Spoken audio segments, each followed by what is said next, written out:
Hola, muy buenas tardes. Nuevamente aquí en su programa Alta Especialidad que es traído por Yes Intelectual, en el cual me da mucho gusto en este mes de septiembre, sobre todo abrir con un invitado muy especial, una persona muy importante en lo que es a nivel fiscalías, y no solo fiscalías, sino también en lo que es el sistema penal acusatorio aquí en México, en lo que viene siendo el apartado de las capacitaciones, con un grupo muy importante que se llama ASCAPA, del cual ahorita más adelante tendremos toda esa información necesaria. Y pues me tiene mucho gusto al cual puedo hacer la presentación del maestro Jorge Alberto Camacho Delgado, el cual es licenciado en Derecho por la Universidad Nacional Autónoma de México, Acatlán, del 1997 al 2003. Él tiene una especialidad penal por la Dirección de Estudios de Posgrado de la Universidad Autónoma de México, del 2008, con una especialidad en el sistema acusatorio y juicios orales por el Instituto Nacional de Ciencias Penales, INANCIPE, 2009-2010, especialidad en defensa penal, Instituto Federal de Defensoría Pública, Poder Judicial de la Federación, generación 2010, especialidad en formación de defensores en el sistema penal acusatorio adversarial, juicios orales, Instituto Nacional de Estudios Superiores en Derecho Penal, AC, INDEPAC, del 12 al 2012, maestría en Derecho Procesal Penal con orientación en el procedimiento penal acusatorio, juicios orales, Instituto Nacional de Estudios Superiores de Derecho Penal, AC, INDEPAC, 2010-2000. Maestría en Derecho Familiar, Universidad Tepantla, antes Instituto de Ciencias Jurídicas de Estudios Superiores, del 2010 al 2012. Cuenta con un doctorado en Derecho Constitucional y Derecho Penal por el Instituto Nacional de Estudios Superiores en Derecho Penal, INDEPAC, del 2003 al 2015. Certificado en capacitación en el nuevo sistema penal acusatorio por la Secretaría Técnica del Consejo de Coordinación para la Implementación del Sistema de Justicia Penal, mejor conocida como la CETEC, en los módulos 1, 5 y 7. Está certificado en el sistema penal acusatorio norteamericano por la Latin American Bar Association de Washington, D.C., presidente de la Asociación Nacional de Capacitadores del Sistema Penal Acusatorio, SC, asesor del Procurador General de Justicia del Estado de Michoacán y director de litigación de la Fiscalía de Delitos Sexuales y de Género. Es también asesor fiscal general de Justicia del Estado de Michoacán. También cuenta con una especialidad en Justicia Penal para Adolescentes por la Universidad Contemporánea de las Américas, del 2018 al 2019. Titular de la Unidad de Asuntos Especializados de la Fiscalía General del Estado de Michoacán, cargo actual. Certificación como agente del Ministerio Público especializado en la persecución del delito en materia de desaparición forzada de personas y desaparición cometida por particulares. Y por último, cuenta con un doctorado en Derecho Penal Constitucional y Derechos Humanos por la Universidad Contemporánea de las Américas 2001. Pues una bienvenida, maestro, que me da mucho gusto que usted esté parte de este nutrido pues, espacio que tenemos sobre lo que viene siendo el área de Derecho Penal, Ciencias Forenses, en el cual pues nos ha tenido mucho en su haber tener personas tal como usted. Y del cual quiero manifestar que el primer contacto que tuve allá con ASCAPA fue por el año 2016, si mal no recuerdo, cuando me encontraba en México en el World Trade Center, esa vez en un congreso de ciencias forenses, y tuve la buena suerte de encontrarme en una de las tantas con el doctor James Orman, juez de garantía y juicio oral del Centro del Estado de Luz. Si mal no recuerdo, me dijo de una gran calidad que tenía en ese momento, el cual pues uno que se encontraba en ese momento como fiscal en delitos diversos puede percatar de la gran experiencia del doctor José Luis, pero posterior de que me encuentro aquí trabajando en la Feria del Estado de Veracruz, en la norte, notaba que era una gran deficiencia que podíamos tener en el ámbito de las técnicas de litigación, porque totalmente dependimos ahora sí de las capacitaciones que teníamos por parte de la institución que a veces pues eran muy esporádicas, algunas veces pues no podíamos coincidir, sobre todo por horarios y la carga de trabajo.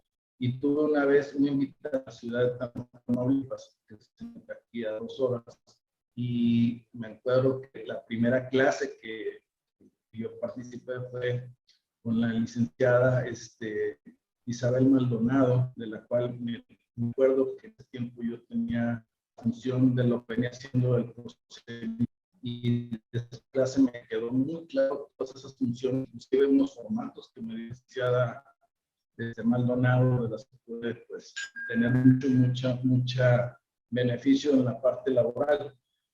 ¿Qué más poder decir? Que después de haberme dado cuenta, pues conocí unas personalidades tan grandes como lo que viene siendo el licenciado Eric Rivera, Israel Sánchez, Felipe Zacarías, Carlos Prats, Ignacio Hernández, Miguel Antonio Sufo, Arturo Villanueva y la licenciada Laura Vallejo, que es una de las que también tuve con ella en la clase. Entonces me di cuenta de que esa suplencia que tenía yo en la deficiencia de las técnicas de elección, pues me era muy grato poder tomarlas directamente ahí en Tampico, en un espacio cerca de lo que venía siendo mi ámbito laboral, cuando realmente, y si tú querías tomar una capacitación muy especializada y muy buena, pues tenías que acudir a las ciudades grandes, como la Ciudad de México, Monterrey o Guadalajara, y ahí fue donde encontré ese espacio que me permitió sobre todo mejorar un poquito en lo que venía siendo la litigación, los conceptos que yo entendía.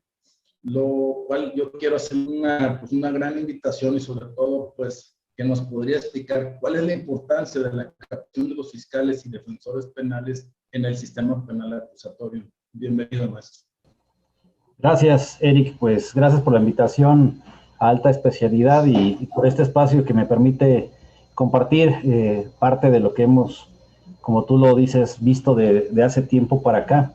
Pues primero hablar de que este sistema de justicia penal, pues en primer lugar ya no es nuevo, porque parte de una reforma del 18 de junio del 2008, y se dieron 8 años para poder implementar este nuevo sistema procesal penal.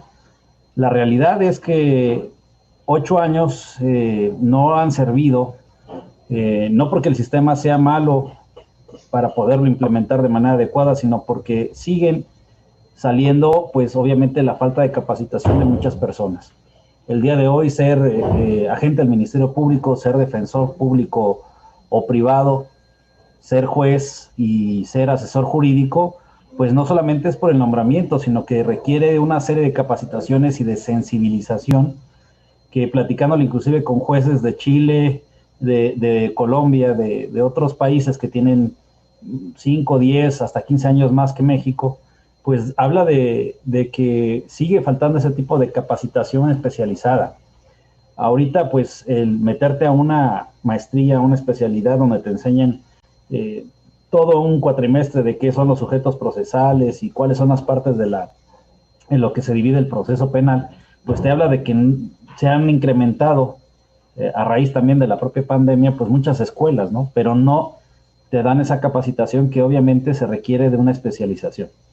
El día de hoy, el agente del Ministerio Público, por decirte, de los puestos que estoy teniendo actualmente como servidor público, 17 años de litigante en materia penal, pues te habla de que si se requiere no solamente conocer el proceso, conocer de dogmática jurídico-penal, conocer derechos humanos, pero primordialmente conocer tu propia constitución política.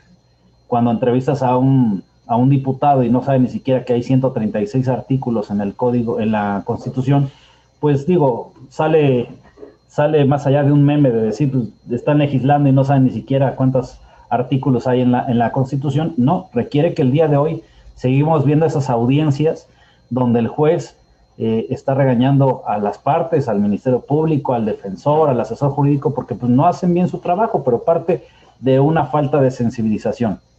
El día de hoy el Ministerio Público que no conozca pues de las soluciones alternas, de la forma de terminación anticipada, que no conozca de la diferencia entre que hay una excusa absolutoria, una causa de justificación y una causa de extinción de la acción penal, pues simplemente no sabe para qué sirven sus determinaciones. Me llamaba la atención un reportaje que en redes sociales está saliendo de Tampico, en donde dice que la Fiscalía General del Estado de Tamaulipas solicitó el sobreseimiento del proceso en contra de una persona por el delito de homicidio calificado, quien estuvo privado de su libertad por 6 meses. Y obviamente, pues, ya sabes, ¿no? Toda la gente opinando de que, por qué se tardaron 6 meses, porque en un momento dado hay una injusticia, pero propiamente tendríamos que ver cuáles son los objetivos del sistema acusatorio. Y lo dice el artículo 20 en su apartado A, fracción primera,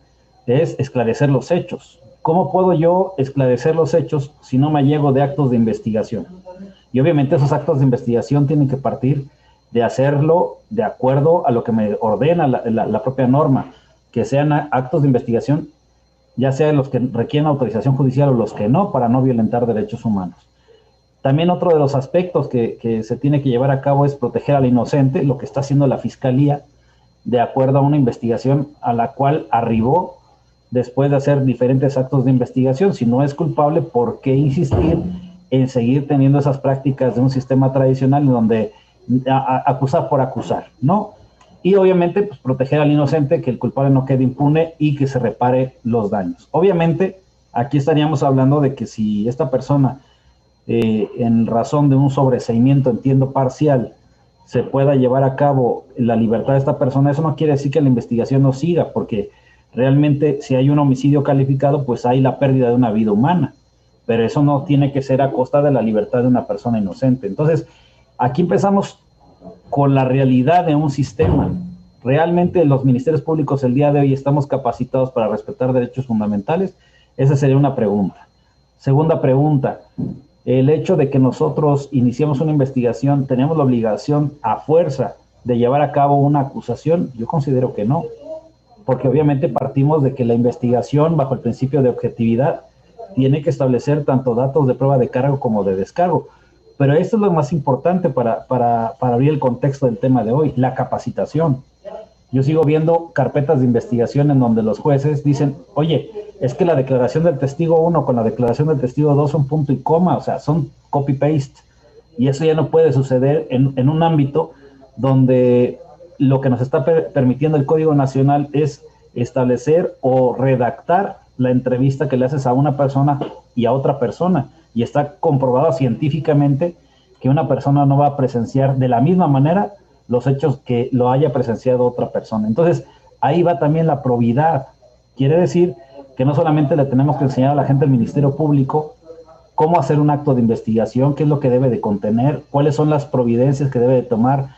Vamos al punto, si en un momento dado tiene relación con el imputado, si tiene el deber de guardar secreto profesional, si en un momento dado se puede autoincriminar, porque eso es algo muy básico de lo que hasta ahorita no se ha aprendido a nivel nacional. Pero también le tienes que decir al Ministerio Público, a mí, perito, hazme un dictamen, salga lo que salga, si sale una prueba de genética derivado de una violación que esta persona que estoy investigando no fue, pues automáticamente hay herramientas que te permiten salvaguardar derechos fundamentales y cumplir uno de los objetivos del sistema acusatorio, que es proteger al inocente. Bajo ese contexto, la capacitación el día de hoy de los agentes del Ministerio Público tiene que ser más allá de los derechos fundamentales, tiene que ser más allá de las formalidades que te establece la Constitución, tiene que ser de acuerdo a la probidad que un profesionista debe de guardar, porque cualquier persona que esté sometida a un proceso penal tiene el derecho mínimo de un juicio justo. Esa sería como que la introducción de este tipo de temas, Eric. Totalmente cierto, maestro. Hay mucha todavía pues espacios o muchos huecos que quedaron con la introducción del sistema penal acusatorio, sobre todo en lo que es la participación por parte de la defensa, tanto pública como privada, en el sentido de que no se conocen ciertos beneficios también que aportan el nuevo sistema, como el procedimiento abreviado, en el cual pues a veces la defensa piensa como que fuera una, no sé, una providencia,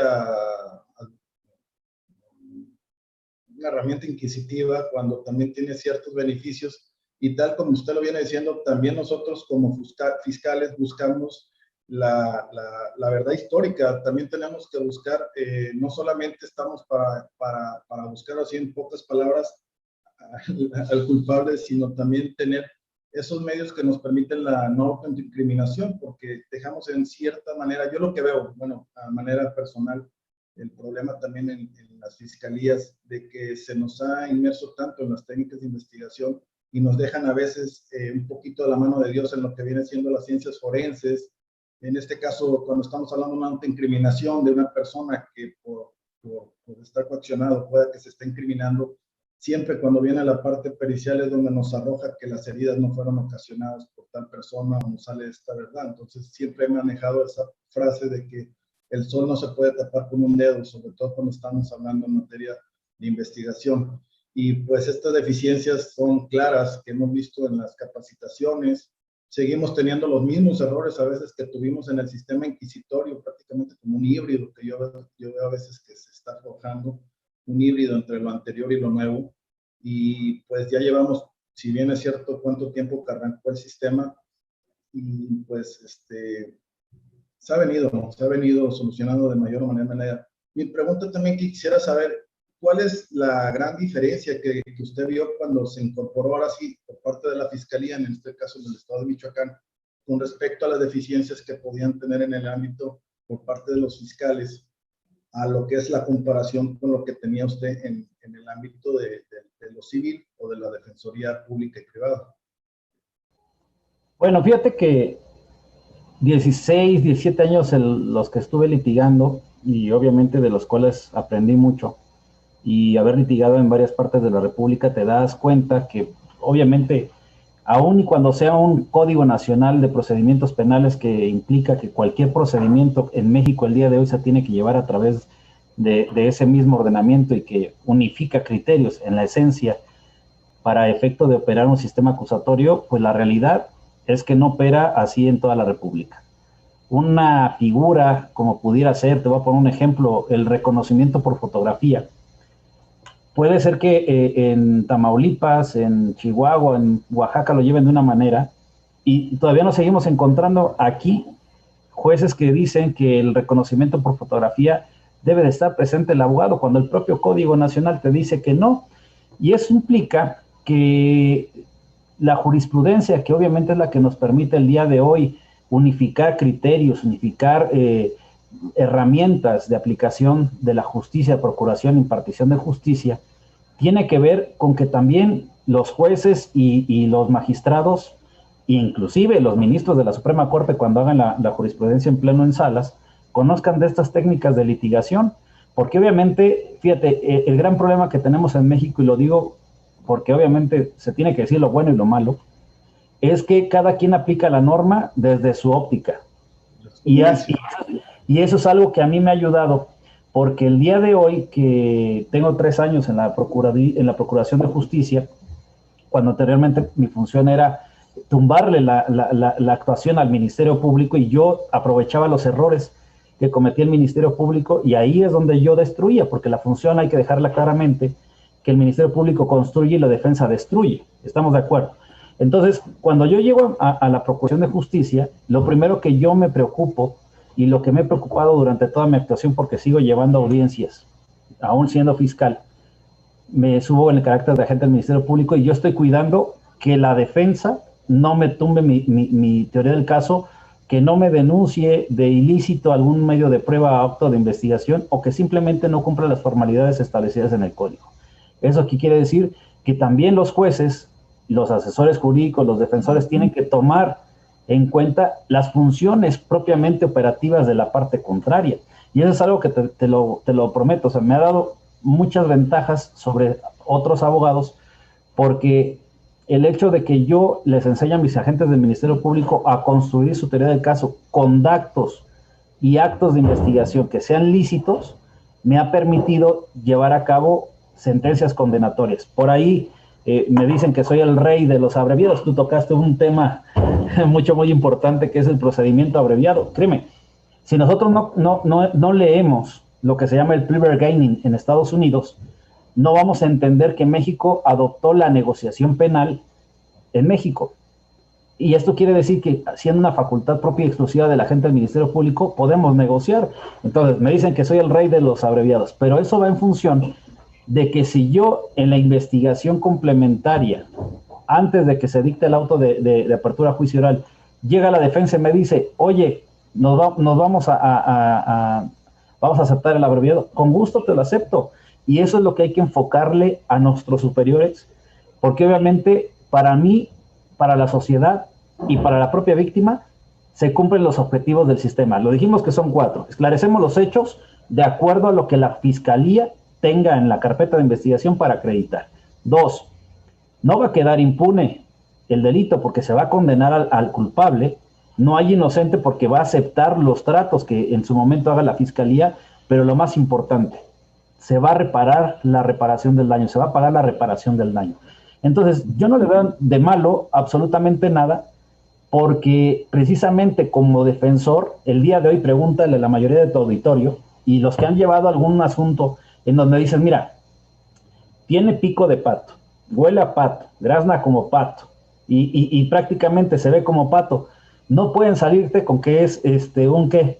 Ornitorrinco, ¿no? Ornitorrinco, claro. Entonces, tu cliente, obviamente, uno de los principios que tiene el abogado dentro de la ética profesional es hablar con tu cliente para que te diga, a ver, ni al contador, ni al médico, ni al abogado le puedes mentir, porque si yo cometo un error de acuerdo a tu mentira, te puedes quedar en prisión 20, 50 años.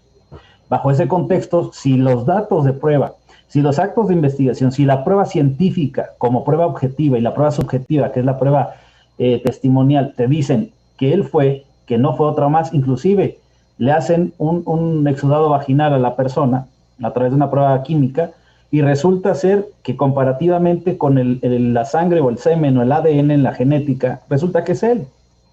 Entonces, no podemos anteponer la negociación penal a un resultado que sabemos que va a ser, pero no es lo mismo que condenan a una persona. Te voy a poner el ejemplo, en Michoacán la violación tiene una punibilidad de 5 a 15 años.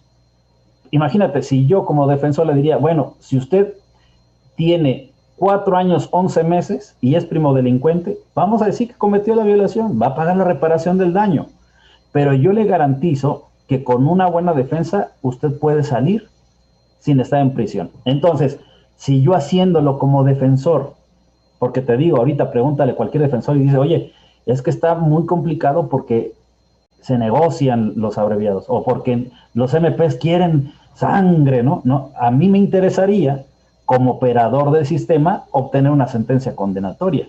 Bajo ese contexto, yo le tengo que decir a la víctima, mire, quiere que su hija vaya otra vez a relatarle ante el juez, que esté en presencia, a lo mejor no directamente con la persona que la violó, pero ¿quiere usted eso? ¿Quiere que vayan los testigos?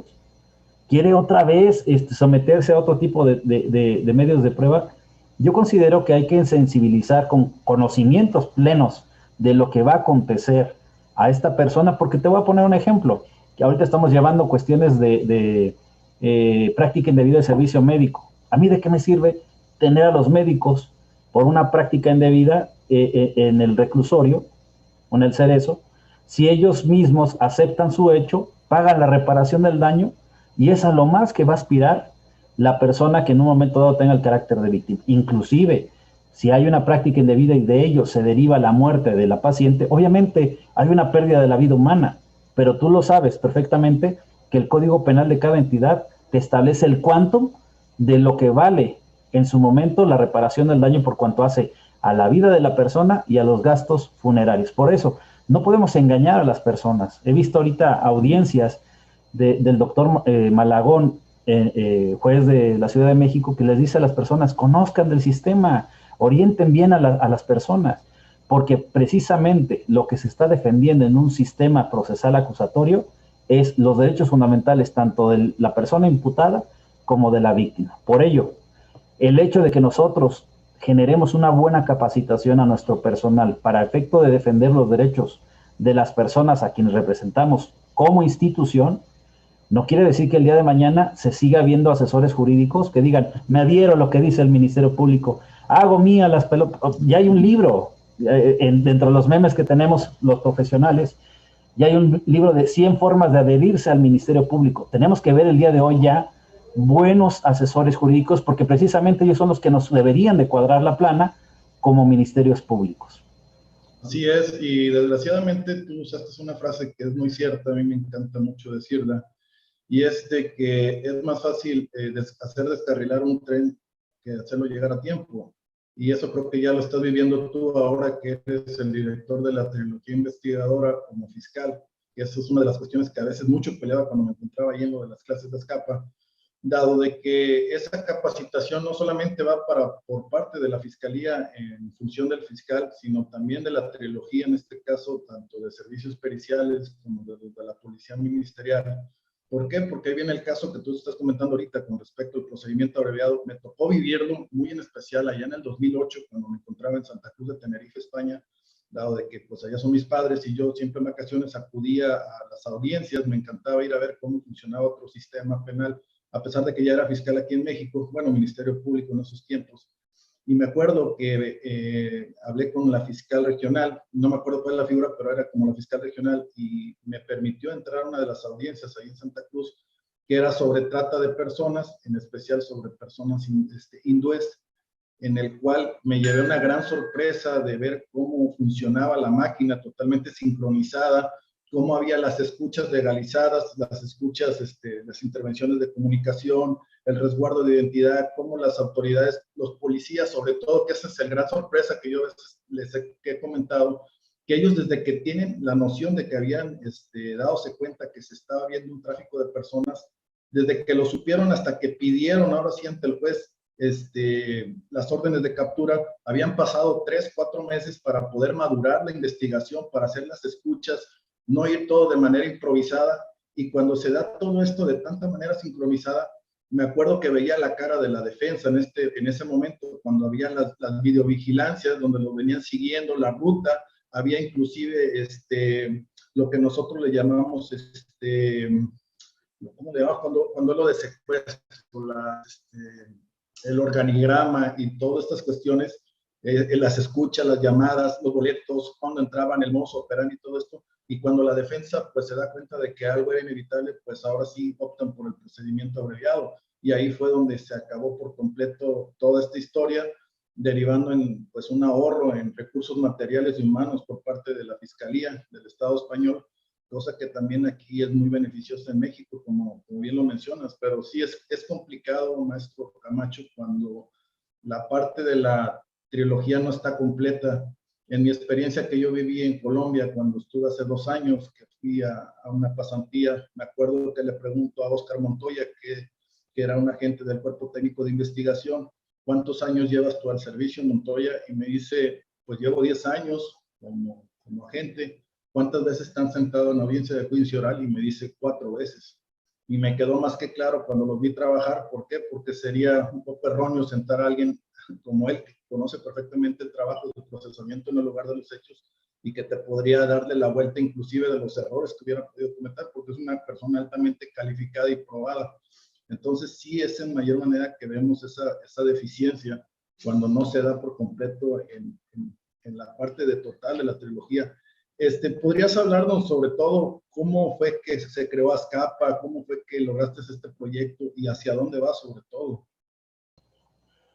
Sí, bueno, tocaste un tema toral antes de ingresar a esta parte de lo de Azcapa, y digo, para efecto de darle hilo a la charla, fíjate que puede haber muy buenos peritos de tiempo, de años, en donde tengan obviamente el conocimiento de lo que hacen día a día. Te puedo poner un ejemplo de una persona que se dedique a hacer el vaciado de los teléfonos en materia de secuestro o de desaparición forzada, pero ¿qué pasa cuando los peritos que no son abogados se les empieza a preguntar en razón de cuál es el deber de confidencialidad, cuál es el derecho fundamental que protege el artículo 16, párrafo 12º de la Constitución, cuáles son los supuestos en los cuales se puede llevar a cabo una aportación de comunicaciones y cuándo no, cuándo requieren de la autorización del particular? Los pones en jaque, ¿eh?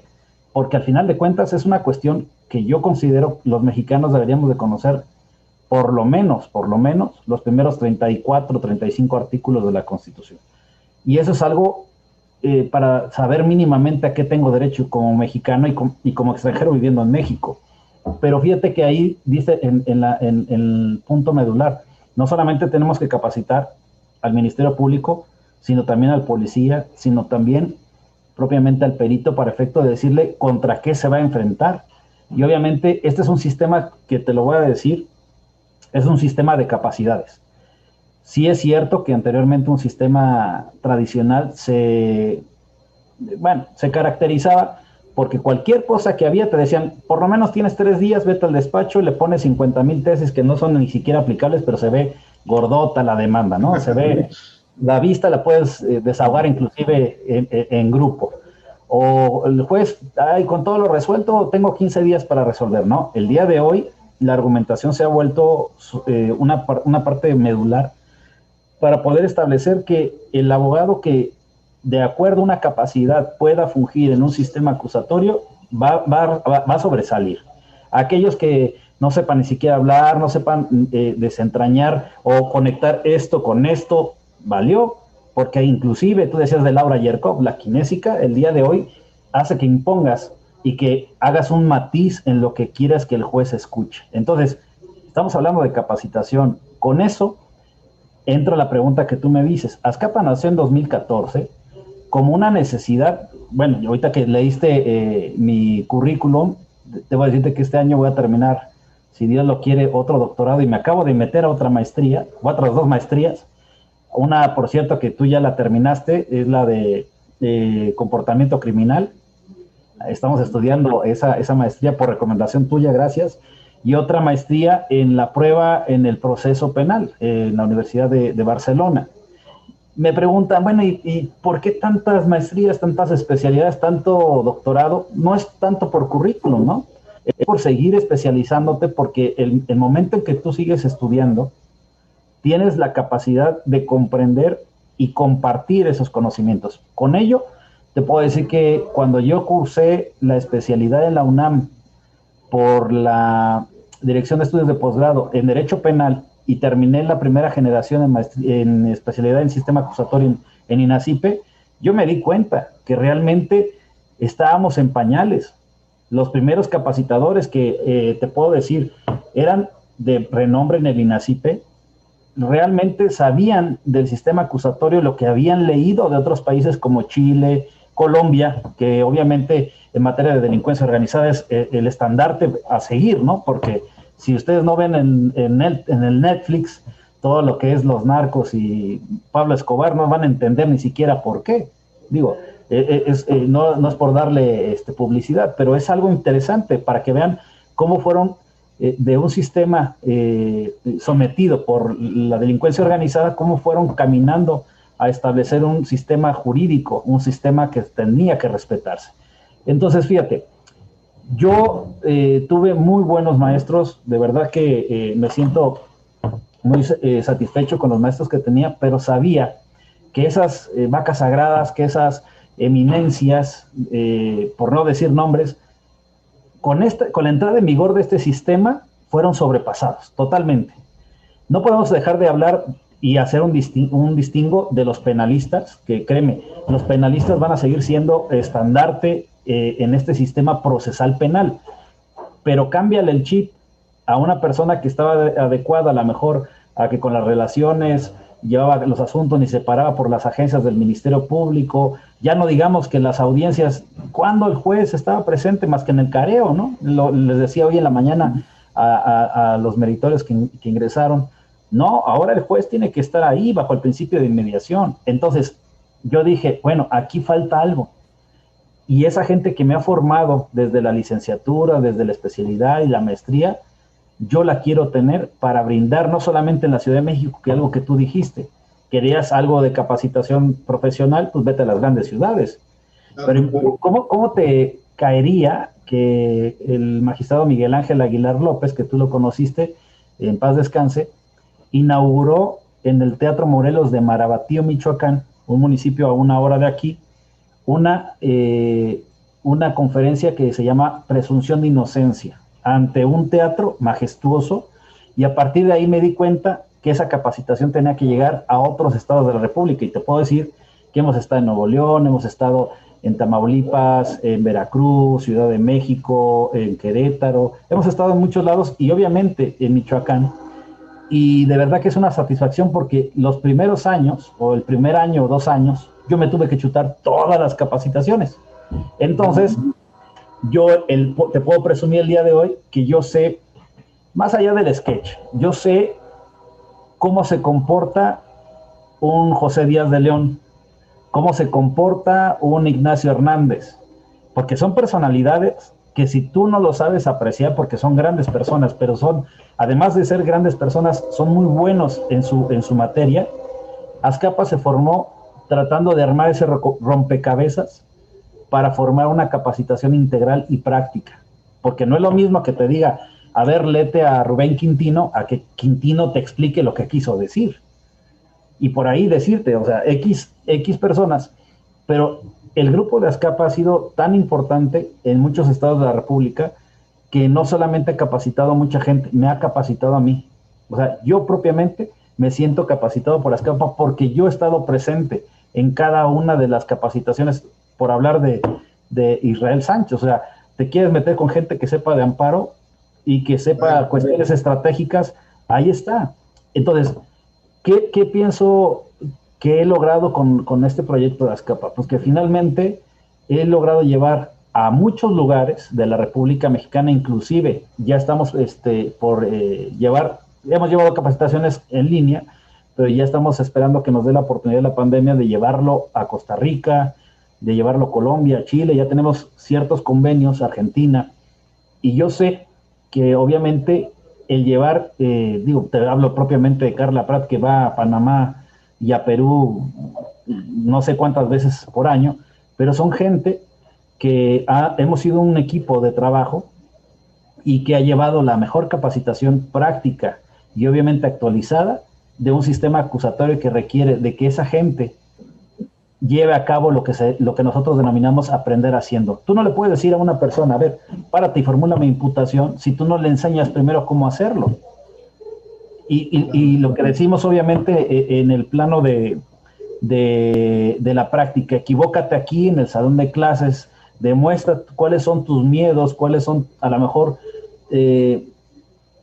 las habilidades que no tienes más desarrolladas, para efecto de que nosotros, en un momento dado, te digamos, pues métete acá, toma este taller, realízalo de esta manera, equivócate así. Y eso, créeme, Eric, eso es lo que nos ha dado la diferencia con muchos, si no es que por la mayoría de las escuelas, que obviamente podrán tener a los mismos maestros, y te lo digo con certeza, pero no es el mismo plan de trabajo. Aquí lo que queremos es que a través de esta capacitación práctica, tú puedas llevar a cabo y superar esas barreras que en un momento dado cada uno de nosotros tiene. Y con esto concluyo. No somos en este sistema acusatorio una persona que tenga la capacidad al 100% para llevar todo. Habrá gente que sea muy buena para el contrainterrogatorio, habrá otra que si la pones en lugar de ayudarte te perjudica porque le saca información a la parte contraria, que no tenía que sobresalir. Habrá gente muy inteligente para hacer investigación privada, que es lo que ahorita los abogados se deben de preocupar, tener a su investigador privado. Habrá una gente que te sepa hacer muy buena función de perito, pero no puede ser un perito todólogo, tiene que ser especializado.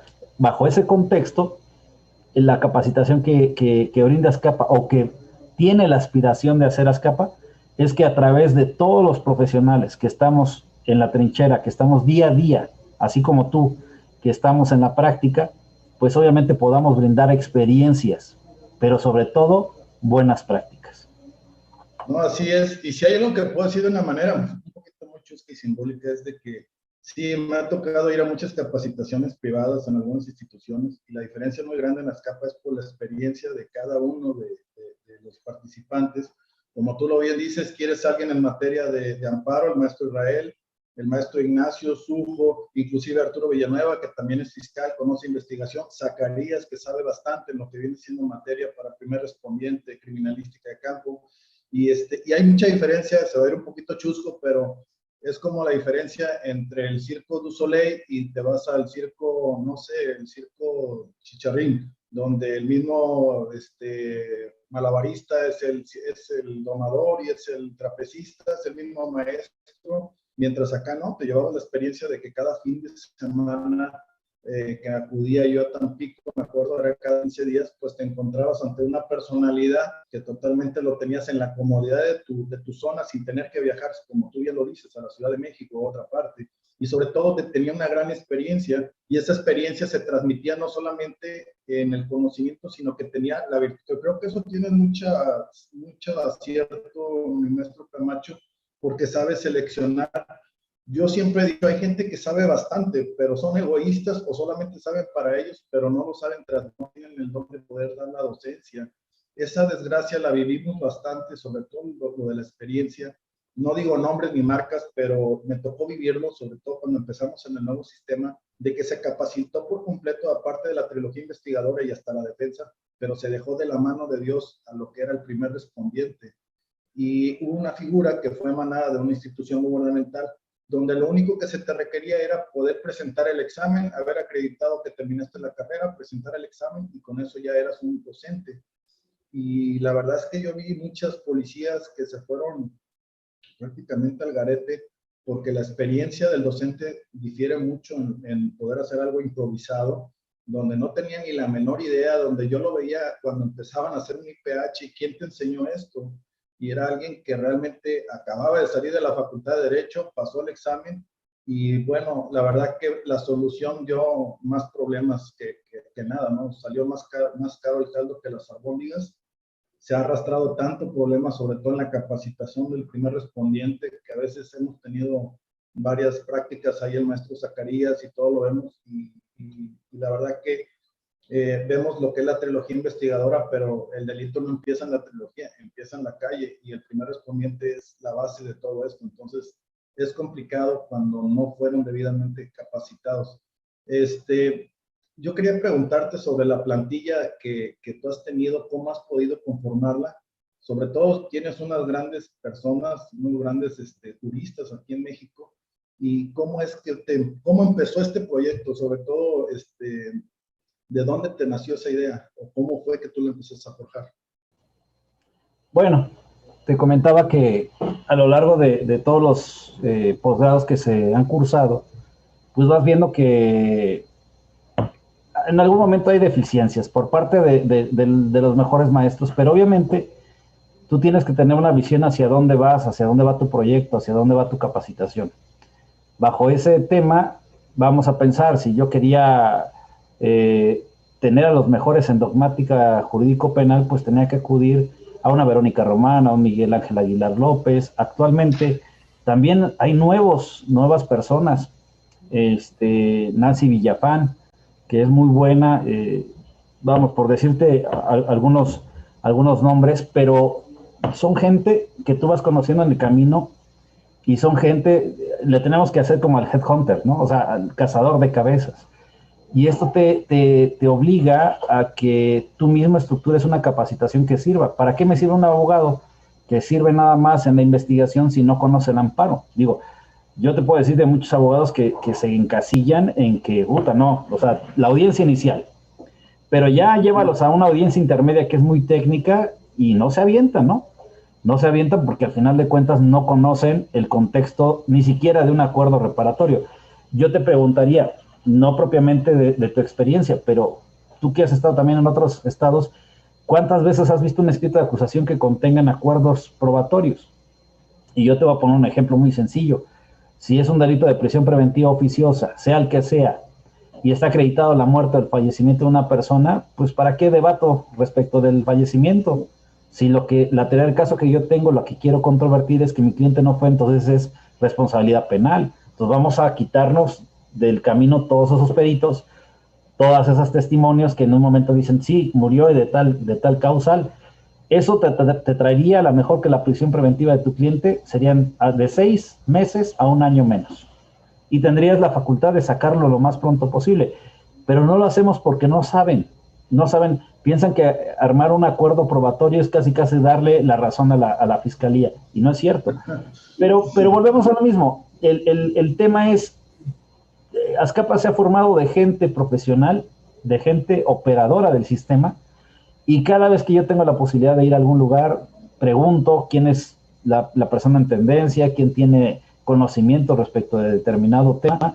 Y créeme, la docencia se ha vuelto una forma de vida y una forma de vida digna. Bajo ese contexto, si tú tienes a buenos capacitadores, si tú ofreces buena capacitación, tiene que ser redituable. Entonces, eso es lo que a mí me ha permitido buscar a gente capacitada y que en un momento dado, a través de esa gente capacitada, no solamente se capacita al externo, nos seguimos capacitando nosotros. Y eso es algo que nos ha dado mucho, mucho éxito, ¿no?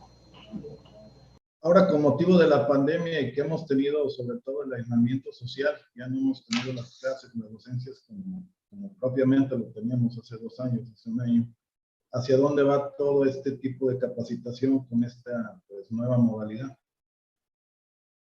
Pues mira, es cierto que ha cambiado la forma de impartir la capacitación y obviamente pues tenemos que apuntar de manera paulatina volver a lo que teníamos antes, porque para mí era una forma de vida, la verdad.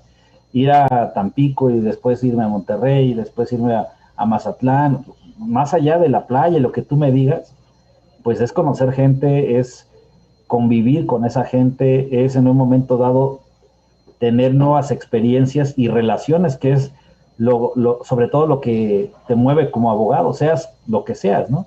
Si tienes buenas relaciones, puedes tener acceso a muchas cosas. Y aquí el tema de ahorita hacer la capacitación de manera virtual, pues también tenemos que enseñar a la gente, a ser educada, porque tú has visto lo que ha pasado, ¿no? El que le dicen que no está de acuerdo con el ponente o se le pone el tú por tú, ya se te coló el fulano que quiere hacer su chistorete. En principio de cuentas tiene que haber respeto. Y otro de lo que veía un comentario que hacía Jordi Ferrer desde España que decía, ¿cómo puedes impartirle capacitación a una persona si tiene 50 y todas las cámaras apagadas?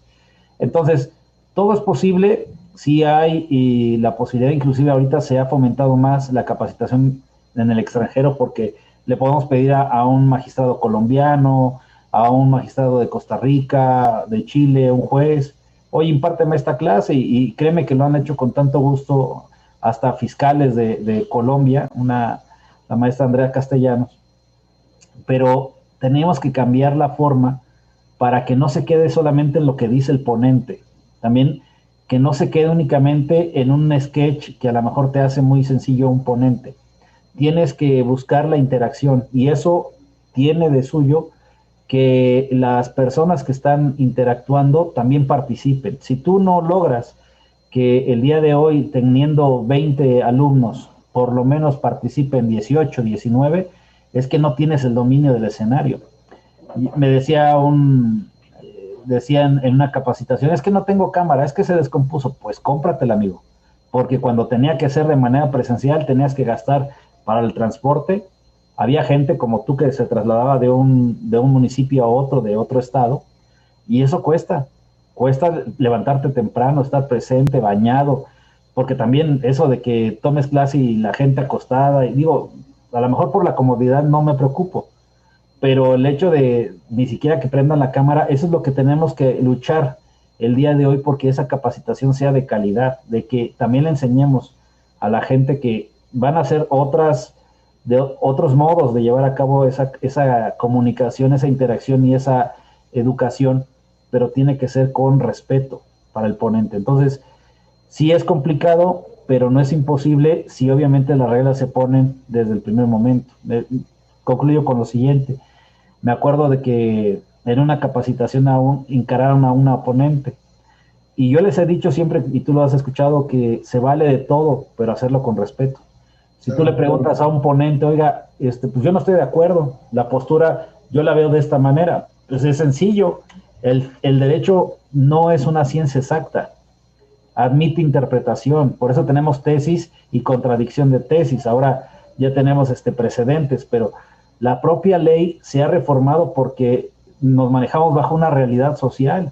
Lo que el día de hoy o el día de ayer era el aborto, era un delito, el día de hoy ya se está platicando que es inconstitucional, lo que va a obligar a que, perdón por lo que voy a decir, pero Puebla que son gente que no, como el aborto, y obviamente tienen sus creencias, pues jurídicamente se van a tener que atender a lo que dice el máximo tribunal de México. Y por eso te estoy poniendo un ejemplo. Las cosas cambian. Bajo ese contexto tiene que cambiar la persona que va a interactuar en una plataforma digital.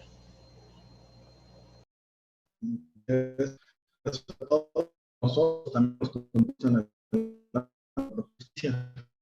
En la mañana una experiencia donde estamos sobre una situación con un vehículo que está clonado y pues yo, como soy filtro entre ellos para poder determinar con el Instituto de Informática allá en Jalapa, pues le empiezo a preguntar, oye, ¿y si sabes lo que es un BIN? ¿Si sabes cómo se interpreta un título de propiedad americano? Pues esto, ¿qué es esto? ¿Cuál es el número secreto, el número confidencial? Conoce ciertas circunstancias y pues no, la verdad es que prácticamente es de estos muchachos que acaban de pasar un examen y los incorporan y no tienen mucha experiencia en este ámbito.